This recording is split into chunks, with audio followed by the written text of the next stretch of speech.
नमस्कार, मी भाऊ तोरसेकर. तुम्ही बघत आहात प्रतिपक्ष.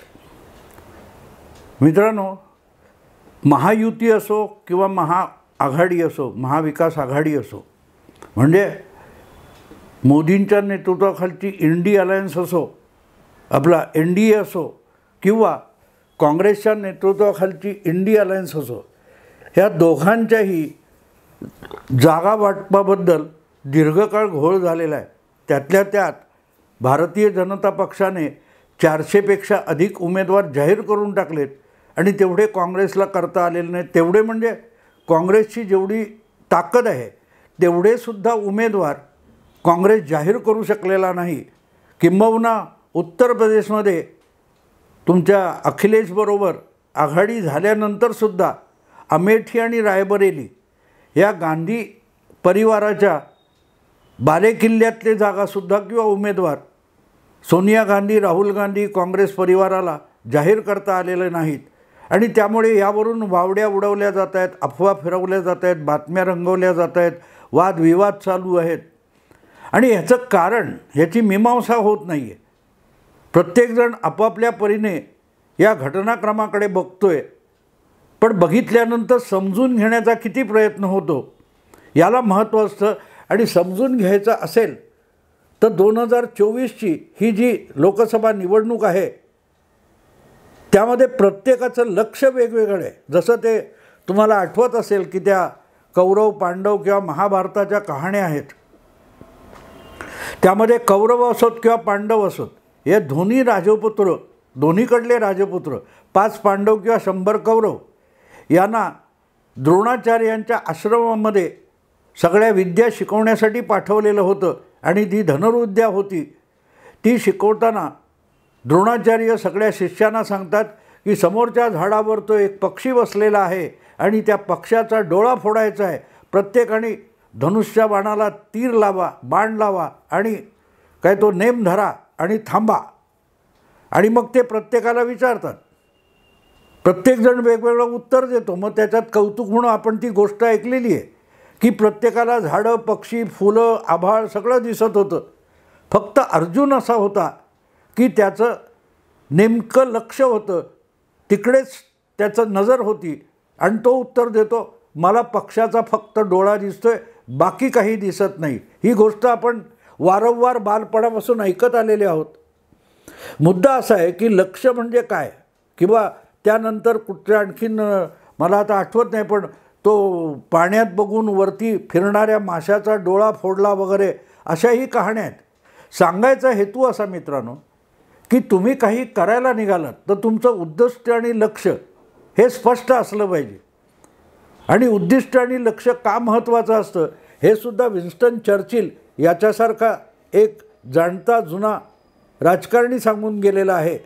मी अनेकदा त्याचं ते विधान इथे कोट करत असतो की घरातून निघाल्यानंतर रस्त्यावर 10 कुत्री तुमच्यावर भुंकत असतील, पण त्या प्रत्येक कुत्र्याला पिटाळून लावण्यासाठी दगड मारत बसलात तर विसरून जाता की कुठे जायला निघालं आहे. आणि नेमकी तीच अवस्था या क्षणी मी बघतोय. लोकसभा निवडणुकीला सामोरे जाताना महायुती असो, NDA असो, महाराष्ट्रातली महाविकास आघाडी असो किंवा राष्ट्रीय पातळीवरची इंडी अलायन्स असो, प्रत्येकजण एक गोष्ट विसरून गेलं आहे की आपल्याला उद्दिष्ट काय आहे, आपलं उद्दिष्ट काय आहे हे जवळजवळ सगळे पक्ष विसरलेले आहेत. अपवाद फक्त भारतीय जनता पक्षाचा आहे. अमित शहा, नरेंद्र मोदी आणि त्यांच्या नेतृत्वाखालच्या भारतीय जनता पक्षाचा अपवाद आहे. त्यांना नेमकं माहिती आहे आपण कुठल्या दिशेने जायचं आहे, आपल्याला कुठल्या दिशेने जायचं आहे हे त्यांनी खूप आधीपासून ठरवलेलं होतं. जवळजवळ 1.5-2 वर्ष आधीपासून भारतीय जनता पक्ष 2024ची निवडणूक जिंकण्याच्या तयारीला लागला होता.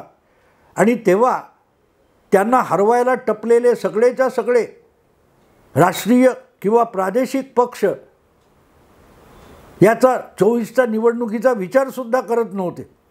आणि आजसुद्धा म्हणजे गेल्या जूनपासून भाजप विरोधातली इंडी आघाडी बनवायला सुरुवात झाली तेव्हापासूनसुद्धा काँग्रेस पक्ष असो किंवा काँग्रेस पक्षाबरोबर गेलेले इतर पक्ष असोत, छोटे मोठे प्रादेशिक पक्ष असोत, त्यांच्या डोळ्यासमोरसुद्धा 2024 लोकसभा हे उद्दिष्ट नाही, ही गोष्ट लक्षात घेतली पाहिजे.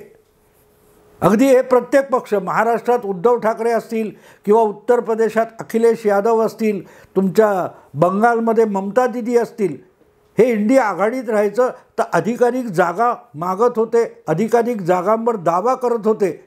पण तरीही त्यांचं लक्ष 2024ची लोकसभा हे बिलकुल नाही. आणि हा फरक लक्षात घेतला पाहिजे की भाजपसमोर या क्षणी 2024ची लोकसभा निवडणूक जिंकायची आणि ती 370 आपल्या पक्षाला आणि NDAला 400 पार घेऊन जायचं, हे स्पष्ट लक्ष किंवा उद्दिष्ट फक्त भारतीय जनता पक्षाच्या नेतृत्वासमोर आहे, बाकी कोणासमोरही नाही. मग हे लोक का भांडतायत, का लढतायत असा प्रश्न तुम्हाला पडेल. ममता दीदी जर अधिकाधिक जागा मागते, याचं कारण लोकसभेत ममता दीदीला अधिकाधिक खासदार निवडून आणायचे आहेत लोकसभेतले. उद्धव ठाकरे जर अधिकाधिक जागेसाठी हुज्जत घालत बसले असतील तर त्यांचं उद्दिष्टसुद्धा लोकसभेमध्ये अधिकाधिक उभाठा शिवसेनेचे खासदार घेऊन जाणं हेच उद्दिष्ट असणार, हे आपल्याला वाटतं मित्रांनो. पण वास्तवात तशी परिस्थिती नाही आहे. काँग्रेसलाही अधिकाधिक जागा लोकसभेत जिंकायच्या आहेत की जेणेकरून मोदींना रोखता येईल. पण लोकसभेमध्ये मोदींचं बहुमत घालवून इंडिया अलायन्सचं बहुमत मिळवणं आणि सरकार बनवणं हे उद्दिष्ट काँग्रेस पक्षासमोरसुद्धा नाही आहे. आणि इथे या निवडणुकीची मीमांसा करताना, विश्लेषण करताना गल्लत होऊन जाते. भाजप हरणार की नाही, मोदींना रोखलं जाणार की नाही, याच्यावर भरपूर चर्चा होते. पण भाजपच्या विरोधात जी इंडी अलायन्स झाली, त्यामध्ये जे पक्ष आले, नेते आले, त्यांच्यासमोर भाजपला हरवणं हे उद्दिष्ट असेल. पण प्रत्येकाचं उद्दिष्ट हे लोकसभेमधली संख्या कमी करणं हे सुद्धा नाही आहे समान. उद्धव ठाकरेंना महाराष्ट्रात भाजपला धडा शिकवायचा आहे. ममता दीदीनं भाजपला बंगालमधून हद्दपार करायची इच्छा आहे. पण लोकसभेत भाजपला बहुमताच्या खाली आणणं हे समान उद्दिष्ट भाजपच्या विरोधी पक्षांकडे नाही आहे. आणि आपल्याला 370पर्यंत पल्ला गाठायचा आहे, हे स्पष्ट उद्दिष्ट भाजपसमोर आहे.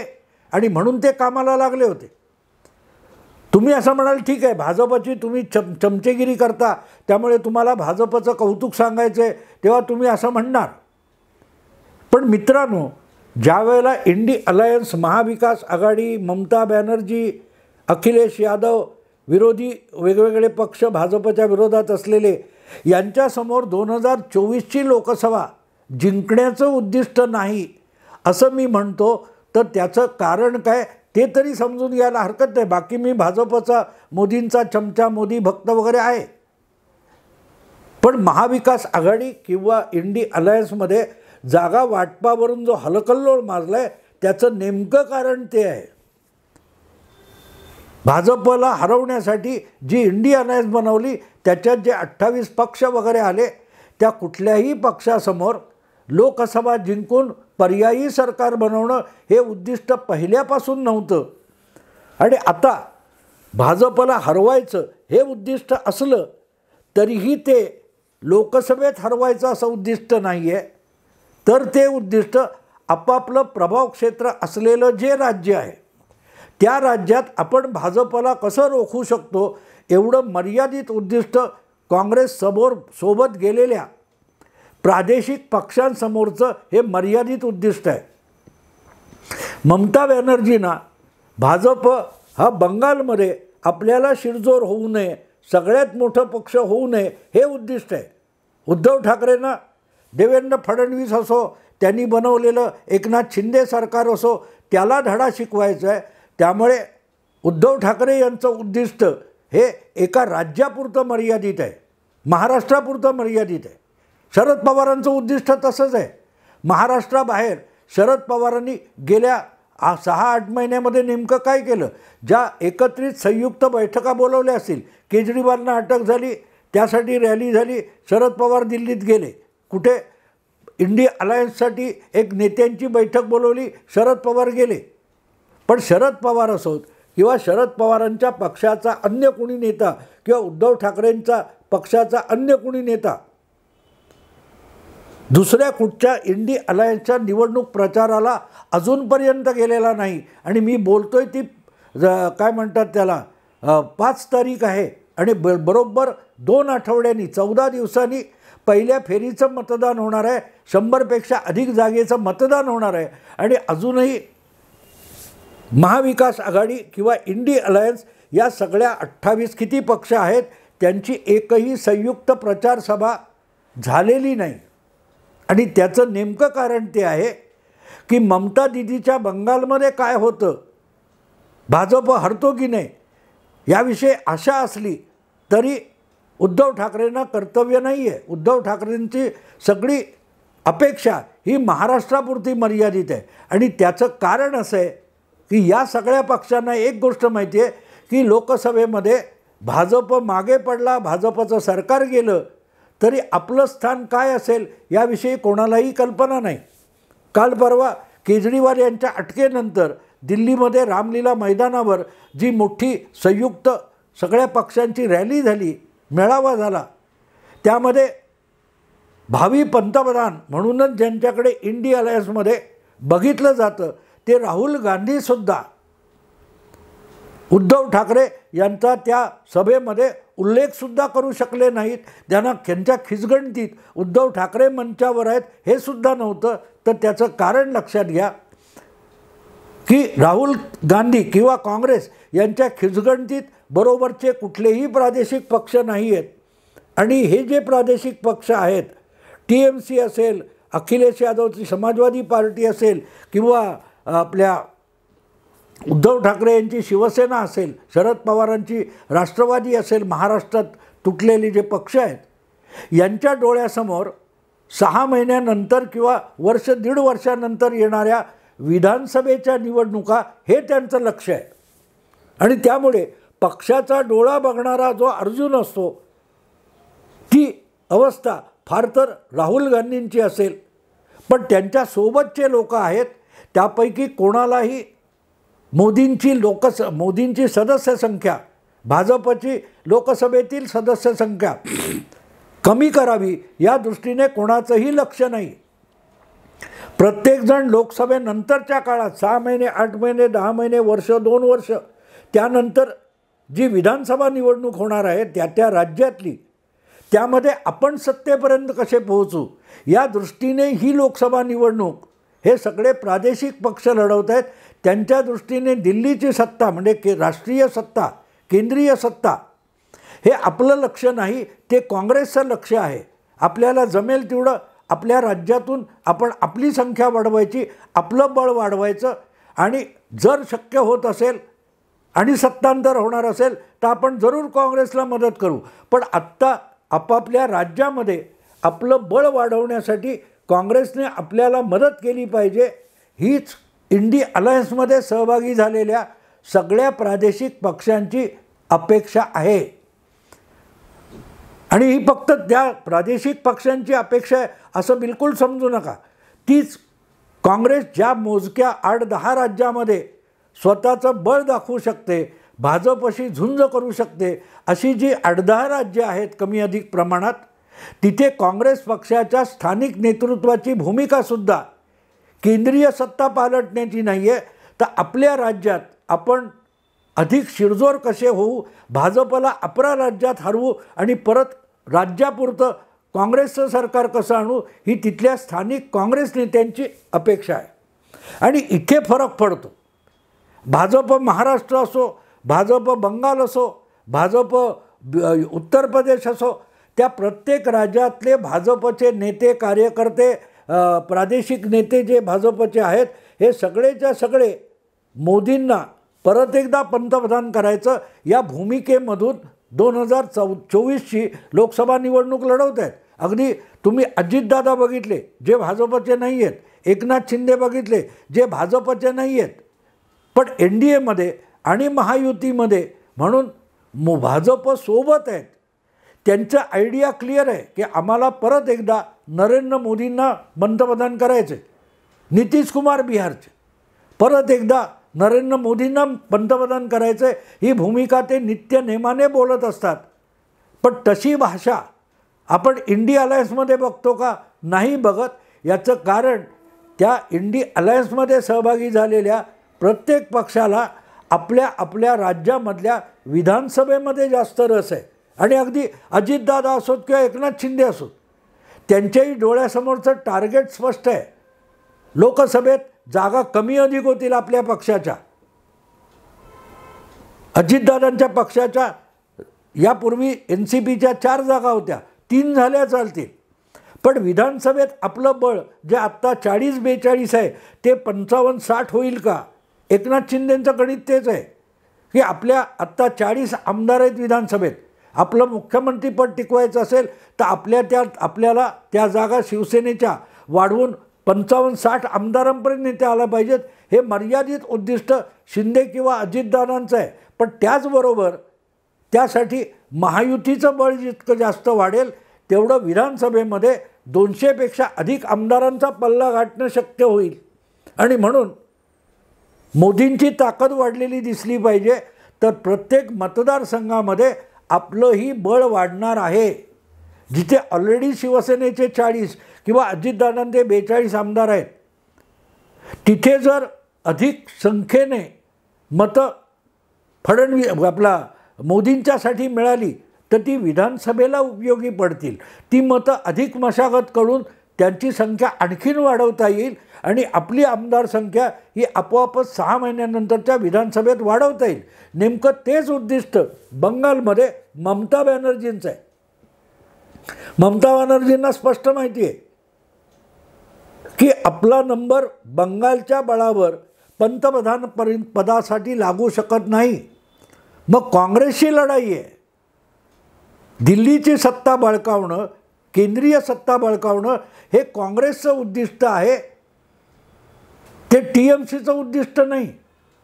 मग आत्ता TMCची ताकद बंगालमध्ये कमी होणार असेल तर त्यापेक्षा इंडिया आघाडीची ताकद घटलेली चालेल, डावी आघाडी किंवा काँग्रेसचं नुकसान झालेलं चालेल, पण TMCचं नुकसान होता कामा नये. TMC हा बंगालमध्ये 1 नंबरचा पक्ष राहिला पाहिजे. थोडक्यात TMCकडे म्हणजे ममता बॅनर्जींकडे बंगालचं मुख्यमंत्रीपद राहिलं पाहिजे, हे ममता दिदींचं उद्दिष्ट आहे. आणि इथे फरक पडतो की भारतीय जनता पक्ष अखिल भारतीय पातळीवर आपल्या मित्र पक्षांना सोबत घेऊन मोदींना 3ऱ्यांदा पंतप्रधान करायचं यासाठी झुंजतो आहे, लढतो आहे. पण इंडिया आघाडी त्यातला काँग्रेस पक्ष आणि त्याचे मित्र पक्ष बघितले तर ते नंतरच्या काळात होणाऱ्या विधानसभेची निवडणूक आत्तापासून लढवत आहेत. त्या सगळ्यांची रणनीती, त्या सगळ्यांची काय म्हणतात ते तयारी बघितली, धडपड बघितली तर पुढल्या विधानसभा निवडणुकीत आपलं बळ कसं वाढवून घ्यायचं या दृष्टीने हे सगळे पक्ष धडपडताना दिसतात. आणि इथे मग फरक पडतो की जर तुम्ही एकसंघ एकजीव होऊन लोकसभेची निवडणूक अगदी आघाडी म्हणून लढवत नसाल तर मग तुमच्या एकजीव होण्यामध्ये आणि एकजुटीने लढण्यामध्ये फरक पडत असतो आणि त्याचा परिणाम मतदानावर होतो आणि आपोआपच तो मतमोजणी आणि निवडणुकीच्या निकालावर पडत असतो. आपल्याला, आणि हे मी आत्ता नाही, मी गेले जवळजवळ वर्षभर सातत्याने सांगतो आहे, तुम्ही इंडिया अलायन्स बनवा, परत UPA बनवा, UPA 3 बनवा.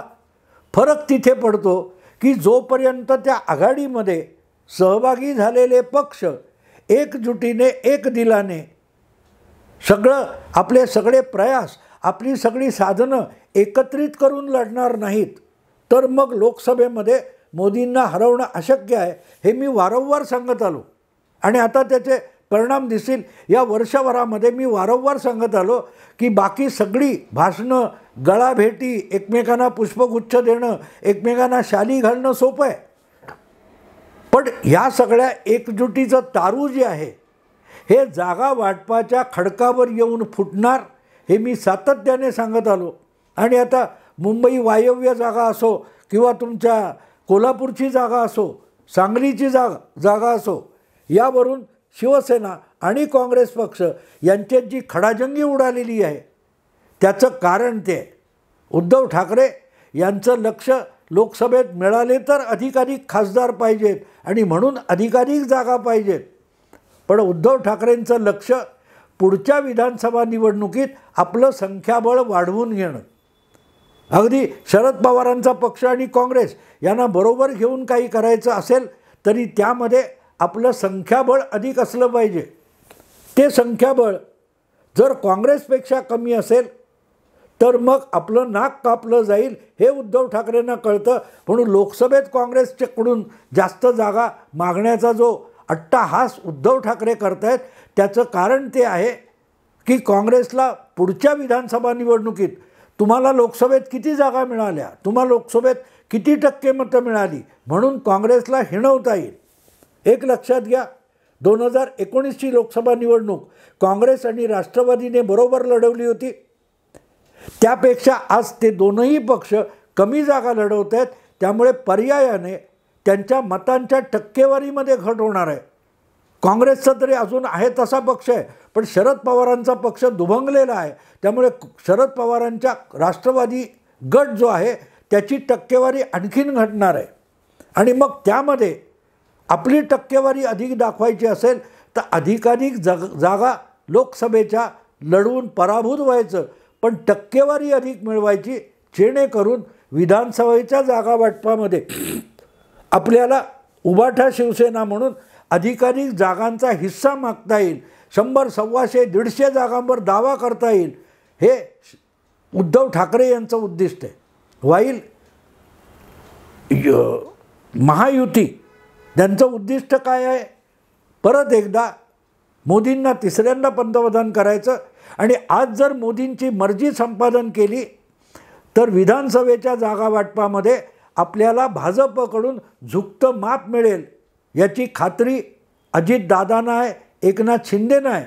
आपल्या पक्षाचे 105 आमदार असताना ज्यांनी शिंदे आणि दादांची आमदारांची बेरीज कमी असूनही त्यांना उपमुख्यमंत्रीपद आणि मुख्यमंत्रीपद दिले, ते आपल्याला विधानसभेच्या अधिक जागा देतील याची खात्री या दोनही नेत्यांना आहे. आणि म्हणून महाराष्ट्रात थोडीफार वादावादी होईल, पण एक दिलाने एकजुटीने महायुती लढताना दिसेल.